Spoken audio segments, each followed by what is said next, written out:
আসসালামু আলাইকুম। আশা করি সবাই ভালো আছেন। আলহামদুলিল্লাহ আমরাও ভালো আছি। তো আজকে আপনাদের সাথে শেয়ার করব হচ্ছে টাকি মাছ। তো এই তো গতকালকে টাকি মাছগুলো পুকুর থেকে ধরেছিলাম।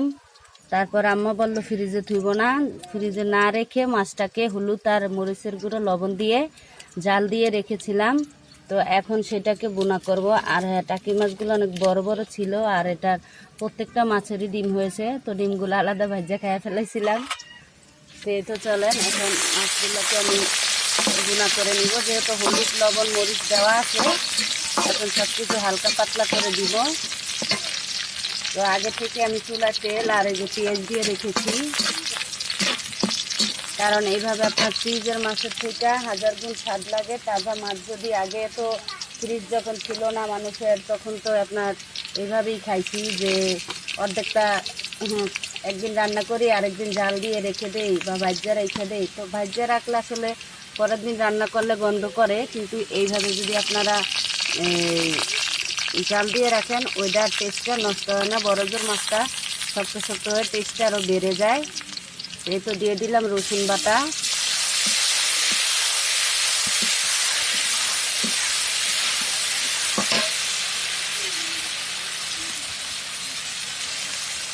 একটু পানি।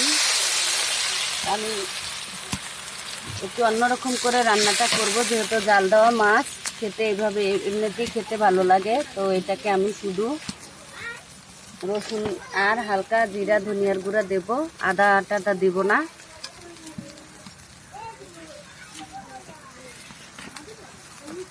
তো এখন এক এক করে উপকরণগুলো দিয়ে দিব।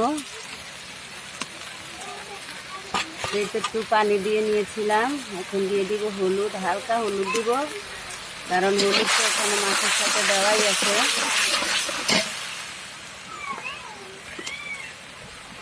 মরিচটা ওই কমই দিলাম, কারণ ওখানেও হালকা মরিচ দেওয়া আছে।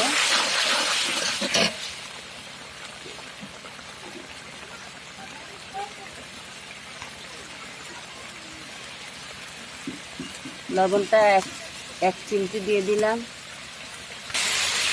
এই তো দেখেন তেলটা খুব সুন্দর উঠে গেছে, মশলাটা হয়ে গেছে।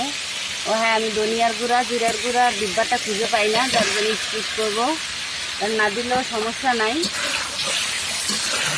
এইটা এভাবে নেড়ে চেড়ে কষিয়ে নেব। আমি ঝোলটা ইউজ করব না, একবারে ঝোল দিব।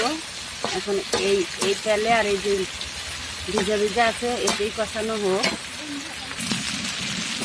তো এই তো দেখেন মাছটা একবারে লাগা লাগা করে কষানো হয়েছে, তেলটা উঠে গেছে। এখন আমি একটু ঝোল দিয়ে দিব। এই তো দিয়ে দিলাম ঝোল,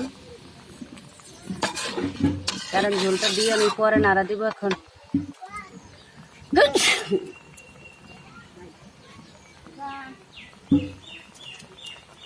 এখন আর নাড়া দিব না, কারণ নাড়াটা পরে দিব, না হয় মাছগুলো ভেঙে যাবে। তো এই তো হতে থাক।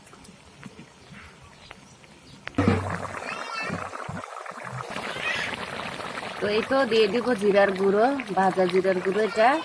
আর তখন আর কি ওই যে কাঁচা জিরার ধনিয়া একসাথে ভাঙানো, ওই ডিব্বাটা খুঁজে পাইনি। তো এই জন্য যে ভাজা জিরার গুঁড়োটা দিয়ে দিলাম।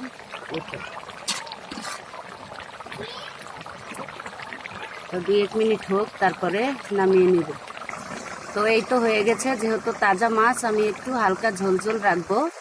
এখন এটাকে উঠিয়ে নিব। তো এই তো দেখেন অবশেষে তরকারিটা উঠিয়ে নিলাম। তো সবাই ভালো থাকবেন, সুস্থ থাকবেন। কেমন হয়েছে কমেন্টে জানাবেন। আল্লাহ হাফেজ।